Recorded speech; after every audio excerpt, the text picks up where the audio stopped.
آپ کو پتہ ہے سورہ یونس جو ہے یہ مکی صورتوں میں سے ہے، ابتدائی اسلام میں نازل ہونے والی صورتوں میں سے ہے۔ تو بار بار یہ بات میں نے عرض کی ہے کہ مکہ کی صورتوں میں احکام کم ہیں۔ آپ نے سورہ بقرہ میں بہت سارے احکام پڑھے، سورہ نساء میں بہت سارے احکام پڑھے، لیکن ان صورتوں میں جو مکہ میں ہے نا، ان میں آخرت کی باتیں، عقیدہ توحید، آخرت سے ڈراوا، نبی صلی اللہ علیہ وسلم کی نبوت کے دلائل، یہ ٹاپک بہت زیادہ ہے۔ تو یہاں بھی ایسا ہی ہے، ان کو بت پرستی سے نکالنے کی کوشش کی جا رہی ہے اہل مکہ کو، کیونکہ جب تک آپ ایک خدا کو حاکم حقیقی معنوں میں نہیں مانتے، آپ اس کے حکم کو کیسے فالو کرو گے؟ تو ان کو اس دلدل میں، جس بت پرستی کی دلدل میں وہ پھنسے ہوئے ہیں، اس دلدل سے قرآن نکال رہا ہے، مختلف طریقوں سے ان کو سمجھا رہا ہے۔ اچھا، مشرکین یہ مانا کرتے تھے کہ اصل جو کائنات کو پیدا کرنے والا اور ہمیں روزی دینے والا وہ خدا ہی ہے، لیکن خدا نے ان بتوں کو بھی اختیارات دے رکھے ہیں، یہ بھی اللہ کے نیک بندے ہیں جن کی ہم نے مورتیاں بنائی ہوئی ہیں۔ اصل تو وہ مانتے تھے کہ سب کچھ اللہ کا بنایا ہوا، یہ پتھر کے بنے ہوئے بت، یہ تو ان کو ہم نے اپنے ہاتھوں سے بنایا، یہ دنیا میں کیا بنا سکتے ہیں؟ تو قرآن نے نا اسی بات کو، جس کو وہ مانتے تھے، ان کی زبان سے بار بار ریپیٹ کروایا ہے۔ جیسے ہم کہہ رہے ہوتے ہیں نا کہ جب آپ کا کسی سے مناظرہ ہو رہا ہوتا ہے یا آپ کی کسی سے بحث ہو رہی ہوتی ہے، تو کچھ باتیں ایسی ہوتی ہیں جو آپ کا مد مقابل بھی مانتا ہے، لیکن ماننے کے بعد پھر وہ اس میں گڑبڑ کرنا شروع کر دیتا ہے۔ تو سامنے والے کو قائل کرنے کے لیے کیا ہوتا ہے کہ آپ وہی بات اس کی زبان سے بار بار اگلواتے ہیں۔ جب اگلواتے ہیں تو اس کے دل میں ایک خود بخود ایک فکر پیدا ہوتی ہے کہ یار جب میں اتنی بڑی حقیقت مانتا ہوں تو اس کا تقاضا یہ ہے کہ میں وہ بات بھی مانوں جو سامنے والا کہہ رہا ہے۔ تو قرآن یہاں بھی یہ کہہ رہا ہے کہ مشرکین سے بار بار کہلوا رہا ہے کہ بتاؤ بارشیں کون برساتا ہے، آسمان اور زمین سے روزی کون دیتا ہے؟ تو اللہ نے اپنے نبی کو حکم دیا، یہ بات بار بار مشرکین سے کہیں گے نا، وہ بار بار کہیں گے اللہ کرتا ہے، اللہ کرتا ہے، اللہ کرتا ہے۔ تو جب بار بار ان کی زبان سے یہ لفظ نکلے گا اللہ کرتا ہے، تو پھر نبی کو حکم دیا بتاؤ کہ پھر پوچھتے ان کو کیوں ہیں ان پتھروں کو؟ تو یہ بھی ایک حق کو دل میں اتارنے کا ایک بہترین طریقہ ہے کہ آپ سامنے والے سے بار بار وہ بات اگلوائیں جو ہمارے اور اس کے درمیان متفق ہے، جس میں ہم دونوں کا اتفاق ہے۔ اس کی مثال ایسے ہے جیسے قرآن نے اہل کتاب کو کہا کہ تعالوا الی کلمۃ سواء بیننا وبینکم، اے اہل کتاب آؤ ایسی بات کی طرف جو ہمارے تمہارے درمیان مشترک ہے۔ تمہاری کتابوں میں وہی بات لکھی ہے جو ہماری کتابوں میں لکھی ہے، تو ان اتفاقی چیزوں پہ آؤ ذرا مضبوطی سے۔ وہ کیا ہے؟ اللہ نعبد الا اللہ، تمہاری کتابیں کہتی ہیں کہ اللہ کے سوا کسی کی عبادت نہیں ہوگی، ہم اللہ کے ساتھ کسی کو شریک نہیں کریں گے۔ تو جب اہل کتاب یہ بات سنیں گے نا تو ان کو ایک موٹیویشن ملے گی کہ یار جب بار بار اللہ ہی کی عبادت کرنی ہے تو پھر عیسیٰ سے مدد مانگنے کا کیا مطلب ہوا؟ پھر یہ ہم نے کیا ڈرامہ رچایا ہوا ہے کہ وہ اللہ کی باڈی سے نکلے اور معاذ اللہ پھر وہ اللہ بھی ہیں اور اللہ کے علاوہ بھی ہیں؟ تو یہ خود بخود ان کو اس کی برائی ان کے دل میں بیٹھے گی۔ تو قرآن صرف دلائل کی کتاب نہیں ہے، موٹیویشن کی بھی کتاب ہے۔ تو اس لیے اللہ تعالیٰ نے جگہ جگہ یہ طرز اختیار کیا کہ مشرکین کی زبان سے اللہ کی بڑائی نکلوائی جائے۔ جب وہ اللہ کی بڑائی بیان کریں گے تو خود بخود ان بتوں کی برائی ان کے دل میں آئے گی۔ تو قرآن کہتا ہے قل، اے نبی ان سے کہہ دیجئے، من یرزقکم من السماء والارض، کون ہے جو آسمان سے تمہیں روزی دیتا ہے، بارشیں برسا کے، والارض اور زمین سے روزی دیتا ہے، امن یملک السمع، کون ہے جو سماعت کا مالک ہے، جب چاہے تمہاری کانوں کے سننے کی طاقت ختم کر دے، والابصار، اور کون ہے جو تمہارے دیکھنے کی طاقت کا مالک ہے، اس کو یہ کنٹرول ہے کہ جب چاہے تمہیں تمہاری دیکھنے کی قوت کو ختم کر دے، ومن یخرج الحی، کون ہے جو صاحب کمالات ہے، جو زندہ کو مردہ سے نکالتا ہے۔ جیسے انڈا ایک مردہ چیز ہے، تھوڑے دنوں میں کیسے اس میں ہارٹ بیٹ پیدا ہوتی ہے، روح پڑ جاتی ہے اور چوزا نکل آتا ہے۔ وَيُخْرِجُ الْمَيِّتَ مِنَ الْحَيِّ، اور مردہ چیزوں کو زندہ چیزوں سے نکالتا ہے۔ آپ کو پتا ہے میڈیکل سائنس کے لیے دنیا کا سب سے بڑا مسئلہ حیات کو ڈیفائن کرنا ہے کہ زندگی کی ڈیفینیشن کیا، یہ حیات کیا چیز ہے۔ تو اللہ نے موت اور حیات کو پیدا کر دیا، کتنا بڑا کمال ہے خدا کا۔ وَمَن يُدَبِّرُ الْأَمْرَ، اور کون ہے جو معاملات کی تدبیریں کر رہا ہے، کیونکہ اس کائنات میں آپ کو ایک مینجمنٹ نظر آئے گی۔ تو مینجمنٹ مینیجر کے بغیر نہیں ہوتی۔ مینجمنٹ کو ہم عربی میں تدبیر کہتے ہیں، اردو میں انتظام کہتے ہیں، کہ انتظام ہے، تبھی کہتے ہیں نا علاقے کا ناظم ہے، منتظم ہے۔ کیا مطلب؟ جو نظم و ضبط اور پورا ایک اس نے جو ہے وہ ایک سسٹم بنایا ہوا ہے۔ تو اسی کو عربی میں تدبیر کہا جاتا ہے. وَمَن يُدَبِّرُ الْأَمْرَ، اور کون ہے جو معاملات کی تدبیر کر رہا ہے، پوری کائنات میں ایک مینجمنٹ اس نے باقی رکھی ہوئی ہے. تو جب اے نبی آپ ان سے سوال پوچھیں گے فَسَيَقُولُونَ اللَّهُ، فوراً یہ کہہ دیں گے، ان قریب کہہ دیں گے اللہ. اگرچہ ان کو یہ کہتے ہوئے تکلیف ہو رہی ہوتی ہے کہ ہم اللہ کی کبریائی بیان کریں، کیونکہ ان کو پتا ہے کہ ہم جب اللہ کی بڑائی بیان کریں گے تو ان جو بت ہے نا ہمارے جو جھوٹے معبود ہیں، ان کی برائی آٹومیٹیکلی بیان ہو جائے گی کہ یہ تو کچھ بھی نہیں کر سکتے. لیکن اس کے باوجود قرآن کہتا ہے فوراً یہ پکار اٹھیں گے کہ بھائی وہ تو اللہ، یعنی اس میں تو کوئی دو رائے ہو ہی نہیں سکتی. کیونکہ مشرکین میں اتنی عقل تھی، وہ یہ مانتے تھے کہ جن بتوں کو ہم نے اپنے ہاتھوں سے بنایا ہے، انہوں نے کہاں آسمان سے یہ کمبخت بارش برساتے ہیں، کہاں یہ پورے کائنات کو چلا رہے ہیں. یہ ان کے دل کی آواز تھی جو سوال پوچھنے پر فوراً ان کی زبان پہ آ جاتا تھا یہ جملہ. فقل، تو اے نبی فوراً آپ نے کیا کہنا ہے، افلا تتقون، تو پھر تم ڈرتے نہیں ہو خدا سے، بچتے نہیں ہو اس کی نافرمانی سے. تو جس نے یہ سارے کام کیے ہیں تو اصل تو وہ ہے جس کو پوجا جائے، جس کی عبادت کی جائے. فذالکم اللہ، کیا بلاغت ہے قرآن کی. پس ذالکم اللہ، یہ ہے اللہ.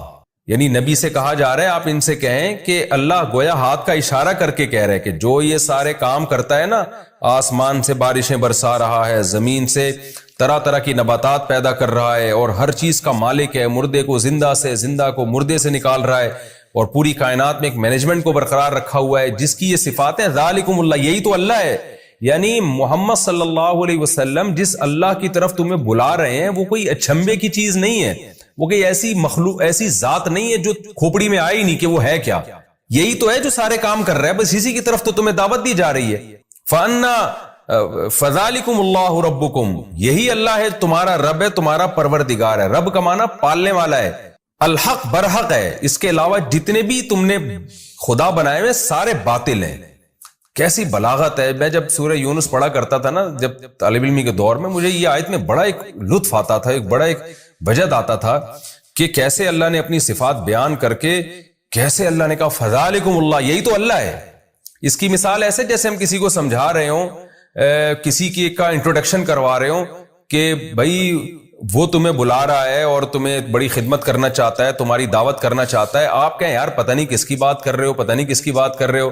ایک دم وہ بندہ سامنے آ جائے، آپ کہیں یہی تو ہے جس کی میں بات کر رہا ہوں. یہ کوئی، اس کو تو تم پہلے سے جانتے ہو، اسی کی تو بات کر رہا ہوں میں جس کو تم پہلے سے جانتے ہو. تم ڈر کیوں رہے ہو اس سے؟ یہی قرآن کا انداز ہے. کیونکہ آپ آج بھی ایتھیسٹ سے جب بات کرتے ہیں نا خدا کی، وہ بھی گھننا بن جاتا ہے. جو خدا کے منکر ہیں نا، وہ بھی کہتے ہیں پتہ نہیں کون سے گاڈ کی بات کر رہے ہو یار، تم ہے بھی کہ نہیں ہے، کہاں ہے وہ، نظر کیوں نہیں آتا. تو اللہ اپنی صفات بیان کرتا ہے کہ یہ سارے کام آٹومیٹیکلی خود بخود نہیں ہو سکتے. تو جو یہ کام کر رہا ہے فذالکم اللہ، یہی ہے اللہ، بالکل تمہارے سامنے ہے، کوئی ایسی چیز نہیں ہے جو تمہاری عقل سے بالا تر ہو. اور اللہ ہے، اور ربکم، یہ پال رہا ہے تمہیں، صرف مالک نہیں ہے بلکہ تمہیں رزق بھی دے رہا ہے، تمہاری تربیت بھی کر رہا ہے. الحق، اور یہی برحق ہے. اس کے علاوہ جتنے جھوٹے خدا تم نے بنائے ہوئے وہ سارے باطل ہیں. فماذا بعد الحق الا الضلال، تو بتاؤ حق کے بعد اب گمراہی کے سوا کیا رہ گیا. یعنی اللہ کا انٹروڈکشن بھی آ گیا، تعارف بھی آ گیا، اور اس سے اللہ کا وجود بھی ثابت ہو گیا، اور اللہ کا ایک ہونا بھی ثابت ہو گیا کہ یہ سارے کام تو اکیلا اللہ کر رہا ہے. جن کو تم معبود بنا کے پوجتے ہو وہ تو کچھ بھی نہیں کر رہے. تو اللہ کا وجود بھی ثابت ہو گیا اور اللہ کا ایک ہونا بھی ثابت ہو گیا. تو اس حق کو اگر تم نہیں مانتے تو بتاؤ حق کے بعد گمراہی کے سوا کیا ہے. اس کا مطلب اس حق کو تم چھوڑو گے تو تم گمراہی کی طرف لے کے جا رہے ہو. یعنی یہ نہیں ہو سکتا کہ کوئی آدمی کہ میں تو نیوٹرل ہوں، میں نہ اللہ کو مانتا ہوں نہ میں نہیں مانتا، میں تو ویسی زندگی گزار رہا ہوں، مجھے کیوں گمراہ کہہ رہے ہو. نہ اللہ کہہ رہے ہیں جو حق کو نہیں مانتا تو وہ گمراہ ہے. جو حق کو نہیں مانتا تو اس کا مطلب وہ گمراہ ہے. فماذا بعد الحق، تو بتاؤ کیا چیز ہے حق کے بعد، الا الضلال، سوائے گمراہی کے. تو اب جو براڈ مائنڈڈ بننے والے لوگ ہیں نا، جو لبرل بنتے ہیں کہ جی ہم کسی ایک طرف نہیں جاتے، نہ ہم خدا کے وجود کو مانتے ہیں نہ انکار کرتے ہیں، اور ہم تو یعنی اعتدال والی رائے اختیار کرتے ہیں. تو اللہ کہتے ہیں نہ، ایک چیز کا حق ہونا ثابت ہو جائے نا تو اس پہ ڈٹ جاؤ. چاہے لوگ تمہیں فنڈامنٹلسٹ کہیں، لوگ تمہیں دقیانوس کہیں، لوگ تمہیں بنیاد پرست کہیں، کچھ بھی کہیں، کیونکہ اگر اس حق کو تم نہیں مانتے تو پھر بیچ کا کوئی دوسرا راستہ نہیں ہے. حق کے علاوہ سب کچھ گمراہ ہے. تو اس کے علاوہ کوئی رائے رکھوگے تو وہ گمراہی والی رائے کہلائے گی، تم پھر معتدل نہیں کہلاؤ گے بلکہ تم گمراہ کہلاؤ گے۔ فماذا بعد الحق الا الضلال، تو بتاؤ حق کے بعد کیا رہ گیا ہے سوائے گمراہی کے؟ فانا تصرفون، تو تم کہاں پھرائے جا رہے ہو؟ تم اس حق کو چھوڑ کے کون ہے جو تمہیں کہیں اور لے کے جا رہا ہے؟ دیکھیں یہ بھی پیسو وائس کا جملہ استعمال کیا، یہ نہیں کہا کہ فانا تصرفون تم کہاں پھر رہے ہو، بلکہ تم کہاں پھرائے جا رہے ہو۔ کیا مطلب؟ کون سی طاقت ہے جو تمہیں حق سے ہٹا کر کہیں اور لے کے جا رہی ہے؟ اس میں بھی بلاغت ہے۔ بلاغت یہ کہ انسان کا ضمیر، اس کی عقل تو کہتی ہے کہ حق یہی ہے، لیکن کوئی غیر مرئی طاقتیں ہیں جو انسان کو ہٹا رہی ہوتی ہیں وہاں سے۔ وہ شیطان بھی ہو سکتا ہے، وہ آپ کا کلچر بھی ہو سکتا ہے، وہ آپ کے ملکی قوانین بھی ہو سکتے ہیں، وہ آپ کا انوائرمنٹ، اور بہت ساری اور چیزیں ہیں جو انسان کو، اس آپ کی خواہشات بھی ہو سکتی ہیں، وہ ساری چیزیں آپ کو ہٹا رہی ہوتی ہیں، کھینچ رہی ہوتی ہیں دوسری طرف۔ تو اللہ کہتے ہیں کہ آپ کو کہاں پھرایا جا رہا ہے، کہاں گھمایا جا رہا ہے، یعنی کوئی اور گھما رہا ہے آپ کو۔ سوچو کوئی اور گمراہ کر رہا ہے، گویا آپ تو گمراہ نہیں ہونا چاہتے لیکن ایسا لگتا ہے کوئی طاقت ہے جو آپ کو سیدھے راستے سے ہٹا رہی ہے، اس کے بارے میں غور کرو۔ كذلك حقت كلمة ربك على الذين فسقوا، اسی طرح جو فاسق لوگ ہیں، حدود کو کراس کرتے ہیں۔ حدود کا کیا مطلب؟ عقل کی بھی ایک حد ہے، ضمیر کی بھی ایک حد ہے، لیکن وہ تمام حدود کو کراس کر کے گمراہی کی طرف جو لوگ جاتے ہیں تو ان لوگوں پر اسی طرح رب کا کلمہ ثابت ہو جاتا ہے۔ وہ کلمہ کیا ہے کہ لا یؤمنون، یہ لوگ ایمان نہیں لے کر آئیں گے۔ یہ کلمہ ان پر ثابت ہو جاتا ہے، اللہ کا کلمہ، کہ یہ ہٹ دھرم لوگ سب کچھ مان کے بھی کہ اس کائنات کو چلانے والا اللہ، پیدا کرنے والا اللہ، اس کے بعد بھی وہ گمراہی کا راستہ اختیار کرتے ہیں۔ تو دیکھو اس طرح سے اللہ کی بات ان پر ثابت ہو جاتی ہے، لیکن کن پر؟ جو حدود کو کراس کرتے ہیں۔ قل هل من شرکائکم من یبدأ الخلق ثم یعید، اے نبی ان سے کہہ دیجئے، مزید سوال پوچھیں کہ تمہارے جو معبود ہیں ان میں کوئی ایسا ہے جو مخلوق کو پہلی مرتبہ جس نے پیدا کیا ہو، ثم یعیدہ، پھر اس کو دوبارہ بھی پیدا کرے میدان حشر میں؟ تو فرسٹ ٹائم بھی نہ کسی نے پیدا کیا اور دوبارہ پیدا کرنا تو سوال ہی پیدا نہیں ہوتا۔ قل اللہ، آپ ان سے کہہ دیجئے اللہ ہی ہے، یبدأ الخلق، جو مخلوق کو پہلی دفعہ پیدا کرتا ہے، ثم یعیدہ، پھر دوبارہ بھی پیدا کرے گا۔ اچھا یہاں آپ ایک بلاغت کا نقطہ دیکھیں، جب پہلے سوالات کیے گئے تھے کہ جو کون ہے جو آسمان سے روزی برساتا ہے، کون ہے جو زندہ کو مردہ سے نکالتا ہے، تو قرآن نے کہا فوراً یہ کہیں گے فَسَيَقُولُونَ اللَّهُ، اللہ یہ کام کرتا ہے۔ لیکن یہاں پر کیا ہے؟ جب ان سے سوال پوچھا گیا کون ہے جس نے مخلوق کو پہلی دفعہ پیدا کیا اور دوبارہ بھی پیدا کرے گا، اب یہاں قرآن نے یہ نہیں کہا کہ فَسَيَقُولُونَ اللَّهُ، یہ فوراً کہیں گے اللہ۔ وجہ اس کی یہ تھی کہ دوبارہ پیدا کرنے کے یہ قائل نہیں تھے بہت سارے مشرکین، وہ کہتے تھے پہلی دفعہ تو اللہ نے پیدا کیا، دوبارہ نہیں کرے گا۔ تو اس لیے اللہ نے اپنی بات بھی آگے بڑھا دی کہ صرف فرسٹ ٹائم نہیں ہے، دوبارہ بھی میں پیدا کروں گا۔ تو اس لیے اللہ نے کہا کہ اے نبی آپ خود ان کو بتا دیں، اب یہاں یہ جواب نہیں دیں گے، اب آپ ان کو بتا دیں کہ جیسے فرسٹ ٹائم خدا نے پیدا کیا ہے، دوبارہ بھی اللہ ہی پیدا کرے گا۔ یہ جو تمہارے بت ہیں پتھر کے بنے ہوئے اور جو جھوٹے خدا ہیں، نہ انہوں نے مخلوق کو پہلی دفعہ پیدا کیا اور نہ یہ دوبارہ پیدا کرنے پر قدرت رکھتے ہیں۔ قل هل من شرکائکم من یبدأ الخلق، کہہ دیجئے تمہارے معبودوں میں کون ہے جو فرسٹ ٹائم مخلوق کو پیدا کرتا ہے، ثم یعیدہ، پھر دوبارہ پیدا کرے گا۔ قل اللہ یبدأ الخلق، پھر آپ خود بتا دیں، یہ تو چپ چاپ بیٹھے رہیں گے، آپ ان کو بتا دیں اللہ ہے یبدأ الخلق، جو مخلوق کو پہلی دفعہ پیدا کرتا ہے، ثم یعیدہ، پھر اس کو دوبارہ بھی لوٹائے گا، دوبارہ بھی پیدا کرے گا۔ فأنا تؤفکون، تو تم کہاں پھرائے جا رہے ہو؟ دوسری دفعہ چلو پیدا کرنے کے قائل نہیں، لیکن فرسٹ ٹائم تو مانتے ہو نا اللہ نے پیدا کیا، تو اس اللہ کو چھوڑ کر کن جھوٹے خداؤں کے پیچھے لگے ہوئے ہو؟ قل هل من شرکائکم من یہدی الی الحق، یہ بھی بڑی دلچسپ آیت ہے۔ آپ بتا دیجئے تمہارے معبودوں میں کون ہے ایسا ہے من یہدی الی الحق، جو حق کی طرف رہنمائی کرتا ہے۔ جتنے جھوٹے خدا دنیا میں ہیں، کوئی گائیڈنس ہے؟ وہ ہمیں بتا سکتے ہیں کہ صحیح کیا ہے غلط کیا ہے؟ اور جو اللہ ہے وہ تو ہمیں حق بتا رہا ہے، وہ بتا رہا ہے زنا بری چیز ہے، نکاح بری چیز نہیں ہے، سود بری چیز ہے، تجارت بری چیز نہیں ہے، شراب بری چیز ہے، اور حلال اور پاکیزہ اموال بری چیز نہیں ہے۔ وہ تو ہمیں جگہ جگہ گائیڈ کر رہا ہے، رشتہ داری توڑنا بری چیز ہے، جوڑنا اچھی چیز ہے۔ وہ ہمیں نماز بھی بتا رہا ہے کہ ایسے رب کی عبادت کرنی ہے، حج ایسے کرنا ہے، قربانی ایسے کرنی ہے۔ گائیڈنس آپ کو اسلام میں جگہ جگہ گائیڈنس ملے گی اور بہترین ہدایت ملے گی۔ تو قرآن کہہ رہا ہے کہ ان سے کہیں کہ ایک تو خدا ہے جو تورات میں، انجیل میں، قرآن میں گائیڈ کر رہا ہے، جس نے ابراہیم علیہ السلام کے ذریعے گائیڈ کیا لوگوں کو، بتایا صحیح کیا ہے غلط کیا ہے، اور ایک تمہارے جھوٹے معبود ہیں جو کمبخت ہزاروں سال سے چپ بیٹھے ہوئے ہیں، پھوٹتے نہیں ہیں منہ سے کچھ بھی، اور اگر کوئی ان میں زندہ معبود ہو وہ گائیڈ بھی غلط کر رہا ہوتا ہے. تو اب بتاؤ کس سے محبت کی جائے گی، کس کی عبادت کی جائے گی؟ قل هل من شرکائکم، آپ ان سے کہہ دیجئے کیا ہیں تمہارے معبودوں میں سے من، کوئی ایسا معبود ہے، یہدی الی الحق، جو سیدھے راستے کی رہنمائی کرتا ہو. یہ یہاں بھی چپ بیٹھیں گے، کیونکہ یہاں بھی یہ فوراً اگر یہ کہہ دیتے نا، یہاں چونکہ ان کو توہین محسوس ہو رہی ہے، اگر کہہ دیں گے نہیں ہمارے معبود تو سیدھے راستہ دکھائی نہیں سکتے، تو ابے بھائی جب تمہارے معبود تمہیں گائیڈ ہی نہیں کر سکتے تو وہ تمہارے رہنما کیسے بن گئے، تمہارے لیڈر کیسے بن گئے، اور ان کو تم فالو کیسے کرو گے؟ فالو لیڈر کو کیا جاتا ہے نا، تو لیڈر ہونے کی صلاحیت ہوگی تو فالو کیا جائے گا.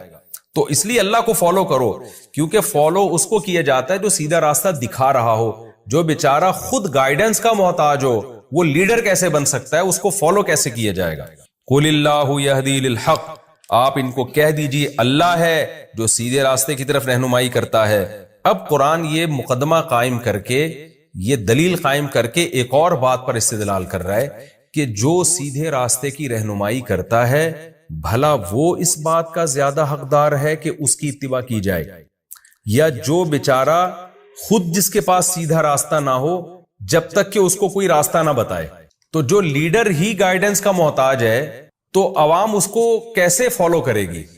تو فالو اس کو کیا جاتا ہے جس کو سیدھے راستے کا پتہ ہو اور بتا رہا ہو. تو یہ صفت اللہ کے علاوہ کسی میں نہیں پائی جاتی. اور آج کے حالات میں تو آپ دیکھ لینا، جن قوموں کو ہم فالو کر رہے ہیں وہ خود ہدایت کی محتاج ہیں. کیسے کیسے قوانین وہ اپنے ملکوں میں پاس کر رہے ہیں، شراب کو انہوں نے لیگل کیا ہوا ہے، زنا کو لیگل کیا ہوا ہے، یہ تو خود ہدایت کی محتاج ہے، اور آج ہم نے ان کو لیڈر بنایا ہوا ہے. تو یہ آیت ان لوگوں کے لیے بھی ہے جو اسلام کو چھوڑ کر، خدا کو چھوڑ کر کسی اور قوم کو اپنا لیڈر سمجھتے ہیں اور اس کو فالو کرتے ہیں اور اس کی اتباع میں عزت محسوس کرتے ہیں.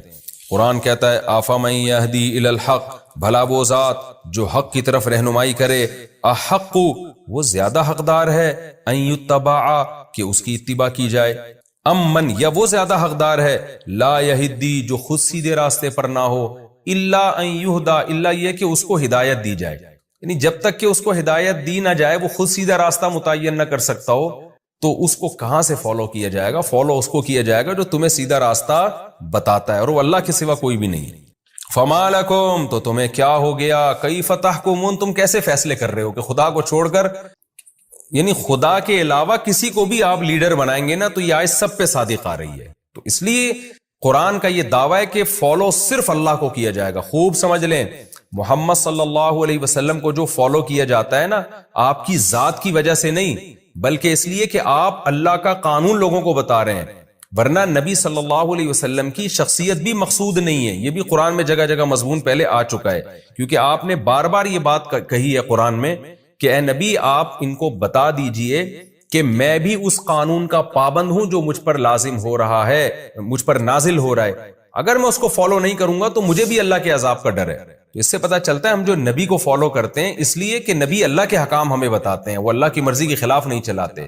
ورنہ اصل مقصد جو اسلام کا دعویٰ ہے صرف اور صرف اور صرف اللہ ہی ہے جو اس قابل ہے کہ اس کی اتباع کی جائے. اللہ کے علاوہ کوئی قابل اتباع نہیں ہے. وما يتبع اکثرهم الا ظنا، ان میں سے اکثر لوگ گمان کو فالو کرتے ہیں، دلیل کو فالو نہیں کرتے. گمان کیا ہے کہ کسی بابے نے، بزرگ نے کہہ دیا کہ یہ معبود ہے اس کو فالو کرو، کسی نے کوئی قانون سازی کر کے دے دی، کوئی اس کو فالو کر رہا ہے. میں یہ ظن کی بحث پچھلے لیکچروں میں بہت ڈیٹیل سے بتا چکا ہوں کہ قرآن میں جو ظن کا لفظ ہے کتنے معنوں میں استعمال ہوتا ہے. تو یہاں جب ظن ہے نا، اس سے وہ ظن مراد ہے جس ظن کے پیچھے کوئی دلیل نہ ہو. ظن اور گمان کی دو قسمیں، ایک ظن وہ جو ناشی یعنی دلیل ہوتا ہے، اس کے پیچھے کوئی نہ کوئی دلیل ہوتی ہے، اور ایک وہ ظن ہوتا ہے جو اٹکل پچو، وہ ہوائی باتیں، فلاں سے سن لیا، جیسے آج کل ہے نا کالی بلی آگے سے گزر گئی تو یہ ہو جاتا ہے، کوا بیٹھ گیا تو یہ ہو جاتا ہے، جو فضول قسم کی چیزیں جن کے نہ کچھ سر نہ پیر. تو اللہ کہتے ہیں یہ لوگ بھی زیادہ تر ظن ہی کو فالو کر رہے ہیں، اور خدا کو جس کے برحق ہونے کے بے شمار دلائل ہیں اس کو فالو نہیں کر رہے، تو گمان کو فالو کر رہے ہیں. ان الظن لا یغنی من الحق شیئا، تو اس طرح کے جو ظن ہیں جن کی کوئی پیچھے دلیل نہیں ہوتی، یہ حق کا ذرا بھی فائدہ نہیں پہنچاتے، اس سے انسان کبھی بھی حق تک نہیں پہنچ سکتا. ان اللہ علیم بما یفعلون، جو کچھ یہ لوگ کر رہے ہیں اللہ اس سے باخبر ہے. وما كان هذا القرآن ان يفترى من دون اللہ، اور یہ قرآن بھی ایسا نہیں ہے کہ اللہ کے سوا، اللہ کے علاوہ سے گھڑ دیا جائے اس کو، یعنی اللہ کے علاوہ کسی مخلوق کے ذریعے اس کو گھڑ کے لوگوں کے سامنے لا کے پیش کر دیا جائے، کوئی شاعر ہو جو یہ کلام پیش کر دے، ایسا بھی نہیں ہے۔ وَلَٰكِن تَصْدِيقَ الَّذِي بَيْنَ يَدَيْهِ، کیونکہ نبی جب یہ قرآن پڑھتے تھے نا تو بلاغت تو اس میں بلا کی ہے، یہ عجیب آیتیں، مشرکین بڑے ہل جاتے تھے اندر سے۔ قرآن کہتا تھا مَن يَرْزُقُكُم مِّنَ السَّمَاءِ وَالْأَرْضِ، کون ہے جس نے آسمان اور زمین سے تمہیں رزق دیا، کون ہے جو تمہیں سیدھا راستہ دکھاتا ہے؟ تو لیڈر تو وہی ہو سکتا ہے جو سیدھا راستہ دکھائے۔ تو مشرکین کے ذہن میں ایک وہم آ سکتا تھا، وسوسہ آ سکتا تھا، اور ہر دھرمی میں بھی یہ بات کہتے تھے کہ محمد صلی اللہ علیہ وسلم نے کلام گھڑ لیا ہے اپنی طرف سے، بڑا زبردست خوبصورت کلام کرتے ہیں، ہمارے سامنے دلائل کے انبار لگاتے ہیں، تو یہ بڑے بہترین شاعر ہیں، بڑی بلاغت ہے ان کے کلام میں، گھڑ لیا انہوں نے۔ تو قرآن اس کا بھی جواب دے رہا ہے کہ یہ شیطان تمہیں خدا کے کلام سے ہٹا رہا ہے، اللہ تم سے کلام کر رہا ہے، باتیں کر رہا ہے، تمہیں سمجھا رہا ہے، اور تم اب جب تمہارے پاس دلائل سے جواب نہیں ہے تو تم کیا کہتے ہو یہ اللہ کا نہیں ہے، محمد صلی اللہ علیہ وسلم کا کلام ہے۔ قرآن کہتا ہے ایسا نہیں ہے، یہ قرآن ایسا نہیں ہے کہ اللہ کے علاوہ سے گھڑ لیا گیا ہو۔ وَلَٰكِن تَصْدِيقَ الَّذِي، یہ تو تصدیق کر رہا ہے ان کتابوں کی جو اس سے پہلے گزر چکی ہیں۔ گھڑی ہوئی بات ہمیشہ نہیں ہوتی ہے، پچھلوں کی نقل نہیں ہوتی وہ۔ تو تورات کا بھی یہی مضمون ہے، انجیل کا بھی یہی مضمون ہے، اور قرآن کا بھی یہی مضمون ہے۔ اگر محمد صلی اللہ علیہ وسلم نے گھڑنا ہوتا نا تو اس کی آیتیں میچ کیوں کر رہی ہوتی ہیں تورات اور انجیل سے؟ ایک بڑے اسکالر گزرے ہیں ہندوستان میں، خطبات بہاولپور کے نام سے، ڈاکٹر حمید اللہ، ان کی بڑی ریسرچ ہے آسمانی کتابوں پہ بھی، انتقال ہو گیا، اللہ ان کی مغفرت فرمائے۔ خطبات بہاولپور کے نام سے ان کے بڑے زبردست لیکچرز ہیں، میں نے بچپن میں پڑھے تھے وہ۔ ان کی دنیا میں ٹریولنگ بہت ہے، انہوں نے تورات انجیل پر بھی بڑی ریسرچ کی ہے۔ انہوں نے یہ بات اپنے مقالے میں لکھی ہے کہ آج دنیا بھی اس پر حیران ہے کہ قرآن، تورات اور انجیل، ان میں ان کا جو انداز بیان ہے نا وہ سیم ہے۔ حالانکہ تورات کہاں نازل ہو رہی ہے؟ ارض شام میں، اور عیسائیوں اور یہودیوں کا محمد صلی اللہ علیہ وسلم سے کوئی لنک تھا ہی نہیں۔ عربوں سے، جو مکہ کے عرب ہیں نا، مدینہ میں تو پھر بھی تھے، مکہ میں سے تو ان کا اہل کتاب کا کوئی تعلق ہی نہیں تھا۔ لیکن مکہ کا ایک یتیم بالکل اسی انداز سے کلام پیش کر رہا ہے جو موسیٰ کلیم اللہ کر چکے ہیں اور جو عیسیٰ روح اللہ کر چکے ہیں۔ تو یہ خود قرآن کے لیے قرآن کے برحق ہونے کی ایک بہت بڑی دلیل ہے۔ تو قرآن کہتا ہے وَلَٰكِن تَصْدِيقَ الَّذِي، یہ تو ان مضامین کی تصدیق کرتی ہے جو اس سے پہلے گزر چکی ہیں، سیم مضامین ہے، جیسے وہ اللہ کی کتاب تھی یہ بھی اللہ کی کتاب ہے۔ وَتَفْصِيلَ الْكِتاب، اور اس میں ضروری احکام ہم نے تفصیل سے بیان کر دیے ہیں۔ لَا رَيْبَ فِيهِ، اس کے اللہ کی طرف سے ہونے میں کوئی شک نہیں ہے۔ مِن رب العالمین، رب العالمین کی طرف سے ہے۔ ام یقولون افترا، کیا یہ لوگ کہتے ہیں کہ اللہ نبی نے یہ کلام گھڑ لیا ہے؟ قل فاتوا بسورۃ مثلہ، اے نبی ان سے کہہ دیجئے تم بھی اس جیسی کوئی صورت بنا کے لے آؤ۔ گھڑنے پر تو کوئی تم پہ پابندی نہیں ہے نا، تم بھی ایسا کلام بنا کے لے آؤ، لوگ متاثر ہوں گے، تم بھی جھوٹی نبوت کا دعویٰ کر دو۔ وَادْعُوا مَنِ اسْتَطَعْتُمْ، اور تمہارا تو دعویٰ محمد صلی اللہ علیہ وسلم نے اکیلے بنا لیا ہے، ہم تمہیں چیلنج کر رہے ہیں کہ تم سارے شعراء کو اکٹھا کر لو، سارے خطیبوں کو جمع کر لو، اللہ کے علاوہ جو تمہیں ملتی ہے مخلوق لے آؤ، ان کنتم صادقین، اگر تم اپنے دعوے میں سچے ہو۔ آگے قرآن کہتا ہے بل کذبوا، اصل بات یہ ہے کہ قرآن کے بارے میں یہ نہیں کہ ان کو دلائل سے لگاؤ کہ یہ جھوٹا کلام ہے، نا نا نا نا، اصل بات یہ ایسی چیز کا انکار کر رہے ہیں لم یحیطوا بعلمہ، کہ ان کے علم میں اس کا احاطہ ہی نہیں کیا ہے، انہوں نے اس کے بارے میں تحقیق ہی نہیں کی ہے، غور و فکر ہی نہیں کیا ہے، گمان سے بس انکار کر رہے ہیں۔ اور دوسری وجہ یہ لما یاتہم تاویلہ، انہوں نے اس انکار کا انجام بھی نہیں دیکھا، وہ آیا ہی نہیں، ان کو سزا ملی نہیں اب تک، اس لیے جب لاؤبالی پن میں انکار کرتے چلے جا رہے ہیں تو اللہ اب ان کو دھمکی دے رہا ہے کہ اے مشرکین عرب، اے مشرکین مکہ، تم قرآن کا انکار مت کرو۔ کیوں؟ کذالک کذب الذین من قبلہم، ان سے پہلے لوگوں نے بھی انکار کیا تھا۔ فانظر کیف کان عاقبۃ الظالمین، دیکھو ظالمین کا انجام پھر کیسا ہوا۔ تو تمہارا بھی پھر وہی انجام ہو سکتا ہے۔ تو دلائل سے تو اللہ بات کر رہے ہیں، اللہ تعالیٰ دھمکیاں بھی دے رہے ہیں ساتھ ساتھ، کہ یہ ہلکی بات نہیں ہے کہ جس کا دل چاہے ایمان لے آئے، جس کا دل چاہے رد کر دے، نا نا نا، تمہیں غور و فکر کر کے ایمان لانا پڑے گا۔ پھر نبی کو تسلی دی جا رہی ہے، کیونکہ نبی صلی اللہ علیہ وسلم بہت پریشان ہوتے تھے کہ سب ایمان کیوں نہیں لے کر آتے، اتنی واضح آیات ہیں۔ اللہ نے فرمایا وَمِنْهُمْ مَن يُؤْمِنُ بِهِ، کچھ ان میں سے ایسے ہیں جو ایمان لائیں گے اور لاتے ہیں، وَمِنْهُمْ مَن لَّا يُؤْمِنُ بِهِ، اور کچھ ایسے ہیں جو نہیں لے کر آئیں گے۔ تو آپ نے اپنا کام جاری رکھنا ہے، یہ لالچ نہیں رکھنی کہ سارے مسلمان ہو جائیں، یہ ممکن نہیں ہے۔ وَرَبُّكَ أَعْلَمُ بِالْمُفْسِدِينَ، جو مفسد لوگ ہیں، جو ایمان نہیں لے کر آئیں گے، اللہ ان کو خوب جانتا ہے، خود ہی نمٹ لے گا ان سے۔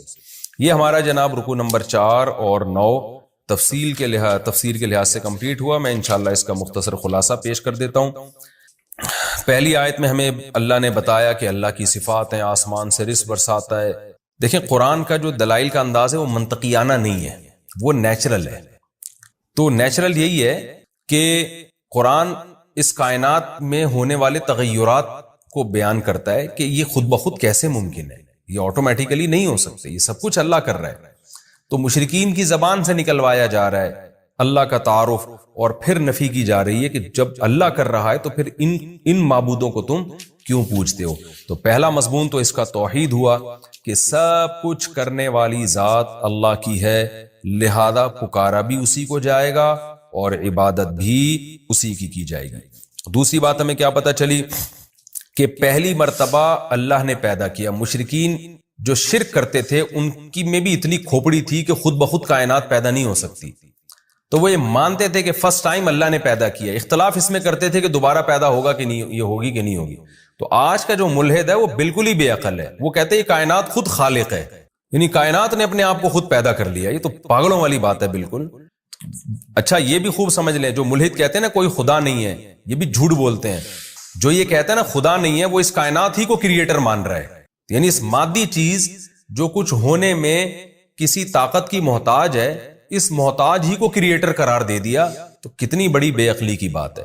تو اللہ نے ان آیتوں میں بتایا کہ فرسٹ ٹائم بھی وہ پیدا کرتا ہے، دوبارہ بھی وہی پیدا کرے گا۔